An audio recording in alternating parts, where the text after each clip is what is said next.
విజయవాడలోని వరద ప్రభావిత ప్రాంతాలు వేగంగా సాధారణ స్థితికి చేరుకుంటున్నాయి. సింగనగర్ ఇప్పటికే పూర్తి స్థాయి సాధారణ స్థితికి చేరుకోగా పాయకాపురంలోని అనేక కాలనీలు క్రమంగా కోలుకుంటున్నాయి. ఇళ్ల మధ్య నిల్వ ఉన్న నీటిని బయటకు పంపే ఏర్పాట్లు ముమ్మరంగా సాగుతున్నాయి. వరద ప్రభావిత ప్రాంతాల్లో అంటురోగాలు ప్రబలకుండా కార్మికులు పారిశుద్ధ్య కార్యక్రమాలను కొనసాగిస్తున్నారు. వరద ప్రభావిత ప్రాంతాల్లో నీటి పంపింగ్ పనులను మంత్రి నారాయణ స్వయంగా పర్యవేక్షించి అధికారులకు సూచనలు చేశారు. విజయవాడలో వరదానంతర చర్యలపై ప్రభుత్వం ప్రత్యేక దృష్టి సారించింది. మురుగు కాలువల్లో పెద్ద ఎత్తున చేరిన పూడికను యుద్ద ప్రాతిపదికన జేసీబీల సాయంతో తొలగిస్తోంది.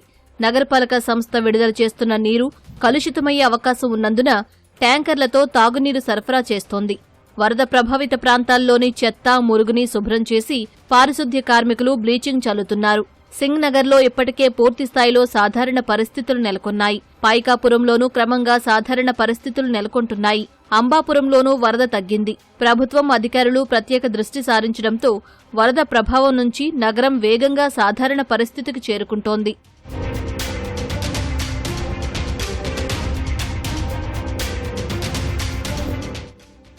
వరద తెచ్చిన బురద నుంచి బెజవాడ వాసులకు ఉపశమనం కల్పించడంలో కీలక పాత్ర పోషించిన అగ్నిమాపక శాఖ సిబ్బంది, అధికారుల్ని ఆ శాఖ డీజీ మాదిరెడ్డి ప్రతాప్ ప్రజల మధ్యనే భుజం తట్టి అభినందించారు.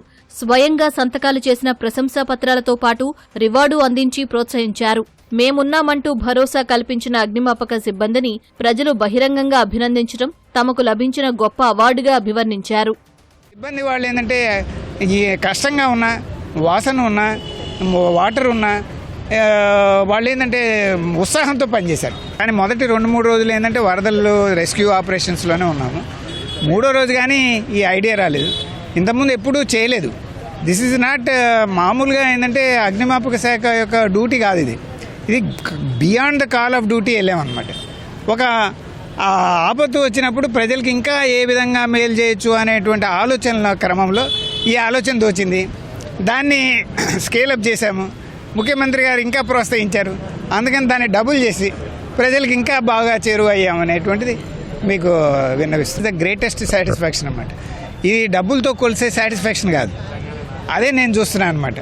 అందుబాటులో ఉన్నా కానీ మాకు అసలు పనిచేసినట్టు అనిపించట్లా. సంతోషంగా ఉంది, హ్యాపీగా ఉంది.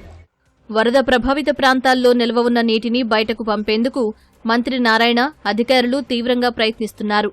కండ్రిక, ఉడా కాలనీ, జర్నలిస్ట్ కాలనీల్లో ఇళ్లను ఎప్పటికీ వరద వేడలేదు.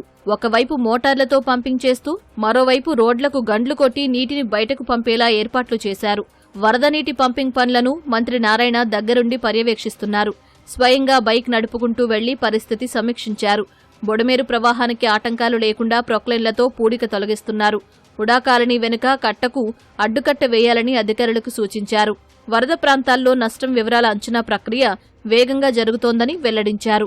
ఎన్యూమరేషన్ జరగని ప్రాంతాల్లో మరోసారి వెళ్లి చేసేలా సిబ్బందికి ఆదేశాలిస్తామన్నారు.